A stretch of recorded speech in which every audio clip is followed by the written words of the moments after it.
Assalamualaikum warahmatullahi wabarakatuh. Hai teman-teman semua. Di sini kami dari kelompok 2 akan mempresentasikan terkait dengan analisis bahan alam yang dihasilkan vertebrata laut. Dengan anggota kelompok saya Yulia Widayanti NIM akhir 051 dan Khofifah Nurul Aini NIM akhir 065 dan Arumaya Anggraini NIM akhir 066. Nah, untuk vertebrata itu sendiri ada ikan, amfibi, burung, mamalia, dan reptil. Untuk yang pertama adalah ikan. Ikan terdiri dari beberapa ordo, diantaranya ada ordo Agnatha, ordo Chondrichthyes, dan ordo Osteichthyes. Untuk yang pertama yaitu ordo Agnatha. Nah, bentuk tubuh dari Agnatha yaitu silindris yang memanjang dengan ukuran 76-90 cm. Agnatha tidak memiliki rahang, namun memiliki mulut yang berbentuk lingkaran dan berparut. Memiliki lidah dan gigi yang tersusun dari zat tanduk, tidak memiliki sirip yang berpasangan, serta memiliki tubuh yang lunak dan berlendir. Contoh dari ordo Agnatha yaitu belut laut. Belut laut merupakan salah satu kelompok ikan yang semakin banyak dikonsumsi namun sulit untuk dibudidayakan. Nah, belut laut ini mengandung senyawa bioaktif yang dapat berfungsi sebagai zat anti kanker. Yang kedua yaitu ordo Chondrichthyes. Ordo Chondrichthyes memiliki bentuk tubuh yang tertutup sisi-sisi laktoid kasar. Sebagai contoh yaitu ikan hiu dan ikan pari. Tulang rawan ikan hiu yang lengkap dapat digunakan sebagai zat anti-inflamasi. Yang terakhir adalah ordo Osteichthyes, yaitu ikan yang memiliki tulang sejati dengan endoskeleton yang mengandung matriks kalsium fosfat yang keras, kulit yang ditutupi oleh sisik bertipe ganoid, sikloid, atau stenoid, namun ada juga yang tidak bersisik. Sebagai contoh yaitu kuda laut dan ikan terbang. Kuda laut mengandung senyawa bioaktif flavonoid, triterpenoid, steroid, saponin, dan fenol, serta hidroquinon. Sedangkan telur dan serabut telur ikan terbang mengandung asam amino, asam palmitat, asam glutamat, dan karotenoid. Untuk yang kedua yaitu mamalia. Mamalia terdiri dari 3 ordo, yaitu ordo Cetacea, ordo Sirenia, dan ordo Eulipotipla. Untuk yang pertama yaitu ordo Cetacea. Nah, hewan-hewan Cetacea merupakan hewan menyusui yang sepanjang hidupnya ada di perairan. Tubuhnya berbentuk seperti torpedo tanpa sirip belakang. Ordo dari Cetacea ini memiliki beberapa subordo, yaitu ada Archaeoceti, Mysticeti, dan Odonticeti. Sebagai contoh dari ordo Cetacea yaitu paus. Nah, ikan paus ini mengandung omega 3, omega 6, serta insulin. Yang kedua yaitu ordo Sirenia. Ordo Sirenia memiliki ukuran tubuh yang besar dengan bentuk seperti kumparan kaki muka seperti alat pendayung. Sebagai contoh yaitu dugong. Nah, dugong merupakan mamalia laut yang memiliki panjang tubuh mencapai 3 meter dan beratnya sampai 400 kg. Dugong memakan rumput laut dan akar tanaman air yang ada di perairan pantai. Dugong memiliki ekor fluke yang memungkinkan mereka untuk berenang, serta memiliki flippers depan yang mereka gunakan untuk berenang ke arah depan. Senyawa-senyawa yang berpotensi sebagai antioksidan dari dugong adalah fenolik, karotenoid, steroid, triterpenoid, dan alkaloid. Dugong tersebut memiliki kemampuan untuk menghambat radikal bebas, akan tetapi kemampuannya sangat lemah sehingga tidak potensial apabila dijadikan sumber antioksidan alami. Yang terakhir ada ordo Eulipotipla. Ordo ini merupakan mamalia terbesar ketiga. Memiliki sakar yang tajam, kelenjar bisa syaraf pada gigi taringnya, dan aroma menyengat atau duri di tubuhnya untuk menghalau mangsa. Ordo ini kawin di awal musim penghujan pada bulan Oktober sampai November, di mana pejantan mengumpulkan objek di sekitarnya untuk membuat sarang yang menarik betina yang akan dikawininya. Selanjutnya yaitu amfibi. Ordo dari amfibi yaitu yang pertama ordo Onura. Istilah Onura memiliki arti tidak mempunyai ekor, yang artinya suatu spesies dari ordo ini mempunyai ciri umum tidak mempunyai ekor. Ciri lainnya yaitu kepala yang bersatu dengan badan, yang sehingga spesies dari ordo ini tidak mempunyai leher. Spesies dari ordo ini mempunyai kaki yang lebih besar dan panjang yang fungsinya untuk melompat dan memanjat. Spesies dari ordo Anura umumnya melakukan fertilisasi eksternal, yaitu sebuah pembuahan yang dilakukan di luar tubuh induk. Contohnya spesies dari ordo ini yaitu katak dan kodok. Meskipun bentuk dari katak dan kodok itu sama, tapi kedua spesies ini mempunyai perbedaan. Yang kedua yaitu ordo Caudata. Ordo Caudata adalah kadal yang memanjangkan hidupnya dihabiskan di air, dan kadal memiliki ekor. Kadal memiliki organ-organ pernapasan yang berbeda dengan hewan salamander lainnya, karena kadal tidak memiliki paru-paru untuk bernapas dan kulit kadal terlihat seperti lendir. Kulit berlendir yang dimiliki kadal akan membantu kadal agar tubuhnya tetap lembab pada daerah yang kering dan menjaga keseimbangan tubuhnya. Kemudian ordo Gymnophiona atau Apoda. Ordo Gymnophiona atau Apoda merupakan kelompok amfibi yang ciri khasnya tidak mempunyai kaki. Maksudnya, tubuhnya tersusun atas kepala, badan, dan ekor. Ordo ini mempunyai bentuk tubuh memanjang yang menyerupai bentuk cacing atau belut, dengan kulit serta tulang yang kompak. Kepalanya disusun oleh tengkorak yang kuat, yang berguna menggali tanah, sebab mereka tinggal jauh ke dalam tanah. Pada saat dalam keadaan larva, biasanya sesilia tinggal di air dan bernapas dengan memakai insan. Sementara saat dewasa, insan yang dimilikinya mulai menyusut atau hilang dan biasanya ditemukan dalam tanah. Manfaat dari amfibi yaitu katak bisa diambil daging dan telurnya, kemudian bisa dikonsumsi oleh manusia. Kulit katak bisa juga dibuat jaket dan bisa juga barang kerajinan lainnya jika diberi samak. Katak mempunyai fungsi sebagai pemberantas nyamuk yang dilakukan secara biologi dan juga sebagai suatu pengendali serangga hama pada sebuah pertanian.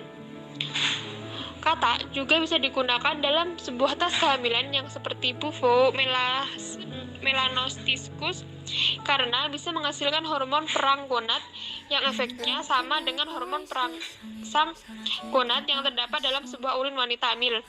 Bisa juga digunakan sebagai racun untuk anak panah. Hal ini dilakukan oleh orang Indian. Racun bufotalin atau bufotenin dihasilkan oleh jenis kodok Bufo marinus yang dimanfaatkan sebagai penguat sebuah denyut jantung. Reptil ialah suatu jenis hewan vertebrata atau hewan yang mempunyai tulang belakang, berdarah dingin, dan mempunyai sisik di seluruh tubuhnya. Reptil juga termasuk tetrapoda, yaitu hewan yang mempunyai 4 kaki. Pada umumnya, reptil berkembang biak dengan cara bertelur, yang dimana telurnya akan diselubungi oleh suatu membran amniotik. Reptil dibagi menjadi 4 ordo. Yang pertama ada ordo Squamata, yang kedua ada ordo Crocodilia, yang ketiga ada ordo Chelonia, dan yang terakhir ada ordo Rhynchocephalia. Ordo Squamata. Squamata ialah salah satu jenis hewan reptil yang umumnya mempunyai kulit bersisik. Ordo Squamata terbesar dari kelas reptil. Sebagian dari hewan reptil termasuk ke dalam Squamata. Contoh dari ordo Squamata yaitu ada ular dan iguana laut. Kandungan pada bisa ular. Menurut panduan mengelola gigitan ular yang dikeluarkan oleh WHO, secara umum lebih dari 90% venom atau racun ular tak lain berupa protein. Ada juga kandungan lain seperti karbohidrat, lipid atau lemak, asam amino bebas, nukleosida, dan aminobiogenetik seperti serotonin dan asetilkolin. Untuk enzimnya, sebagian besar bisa ular mengandung oksida asam amino yang merupakan salah satunya mengandung riboflavin yang menyebabkan mayoritas bisa ular berwarna kuning. Masing-masing enzim dalam bisa ular juga memiliki efek tersendiri terhadap mangsanya ketika masuk ke dalam tubuh. Antara lain, yang pertama ada enzim zinc, metaloproteinase atau metaloprotase. Enzim ini dapat merusak komponen dasar dari membran tubuh, bahkan hingga ke sel, dan mengakibatkan pendarahan sistematik secara spontan. Yang kedua ada enzim fosfolipase A2 atau lecitinase yang hampir dimiliki semua jenis ular. Enzim ini dapat merusak mitokondria, sel-sel darah, baik merah maupun putih, otot, pembuluh darah, dan membran lain termasuk diantaranya pendarahan internal. Hyaluronidase adalah enzim lain dalam bisa ular yang membantu mempercepat perbesaran serta meningkatkan penyerapan racun dalam jaringan tubuh mangsanya, yang kemudian memicu kerusakan jaringan. Yang ketiga, ada enzim protolitik yang dapat meningkatkan penyerapan racun dalam pembuluh darah hingga memicu edema, luka melepuh, dan nekrosis, yaitu kematian jaringan pada bagian tubuh yang digigit. Ordo Crocodilia.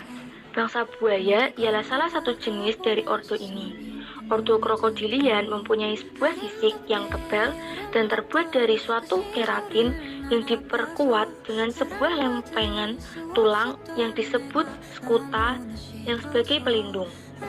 Berbeda dengan ular, sisik pada hewan buaya rontok satu persatu. Buaya juga mempunyai otot yang kuat pada ekornya. Pada kepala ordo Crocodilian berbentuk piramida, keras dan kuat yang disertai dengan gigi yang runcing yang berfungsi mencabik-cabik mangsanya. Contoh dari ordo ini yaitu buaya air tawar, buaya air asin, dan berbagai jenis bangsa buaya lainnya. Ordo Selonia. Ordo Selonia ialah salah satu jenis hewan reptil yang mempunyai cangkang, bentuk tubuh yang pendek dan lebar, dilindungi oleh karapas dan plaston, tidak bergigi, dan lidah tidak bisa menjulur. Cangkang pada jenis ordo ini ialah pada bagian dari tulang belakang dan modifikasi dari tulang rusuk yang fungsinya untuk pertahanan serta untuk pelindungan dari predator. Sedangkan cangkang bagian atas dari Selonia disebut dengan karapax, sedangkan pada bagian bawah disebut dengan plaston. Contoh dari ordo Selonia yaitu hewan kura-kura dan penyu. Kandungan pada telur penyu hampir sama dengan telur ayam dan telur bebek, yaitu mengandung kalori, protein, dan lemak. Kandungan kolesterol yang terdapat dalam satu butir telur penyu sama dengan 20 butir telur ayam.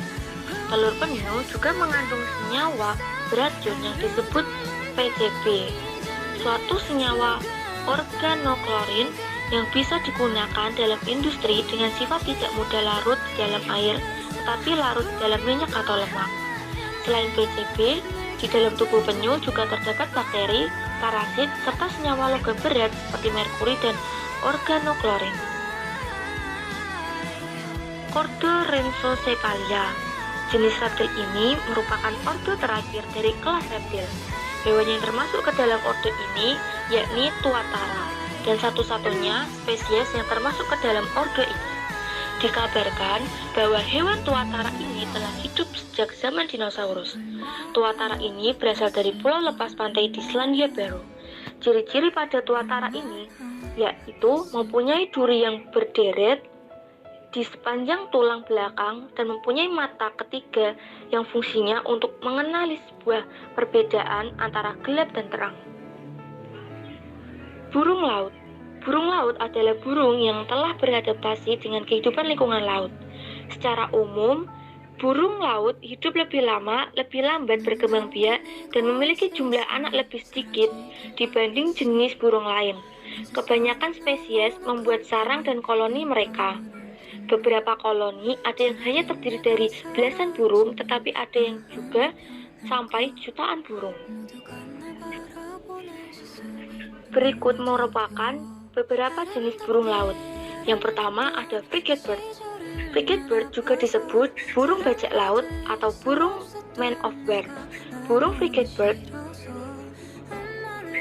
memiliki paruh panjang, paruh bengkok, sayap tajam menunjuk, dan ekor bercabang tebal. Kantung gulir merah pada jantan sangat berbeda dengan betina.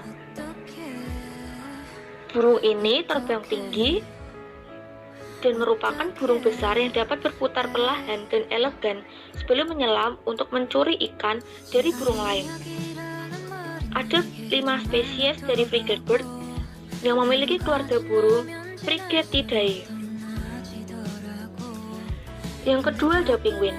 Penguin adalah burung laut khusus pada daerah perairan dingin dengan bulu dan lemak insulasi. Mereka adalah perenang dan memiliki sirip khusus daripada sayap berbulu. Meskipun reputasi mereka yang dingin, beberapa spesies penguin sebenarnya berkembang biak di daerah tropis. Terdapat 18 spesies penguin yang sangat bervariasi dalam ukuran. Meskipun beberapa jenis penguin secara fisik serupa, namun semua penguin berbeda di keluarga burung Sphenicidae. Yang ketiga ada patrel. Patrel adalah burung laut kecil yang dibedakan oleh lubang hidung panjang dan tubular mereka dan penerbangan rendah gelombang skimming. Mereka sering tinggal begitu dekat dengan air sehingga mereka memiliki penampilan berjalan di permukaannya. Seperti burung laut lain, patrel tinggal di laut hampir sepanjang hidup mereka. Kembali ke tanah hanya untuk berkembang biak. Burung yang disebut patrel ini ditemukan di beberapa keluarga ilmiah. Sementara beberapa klasifikasi tidak diterima secara universal, patrel sejatinya dianggap sebagai bagian dari keluarga Procelaridae. Sekian presentasi dari kita. Wassalamualaikum warahmatullahi wabarakatuh.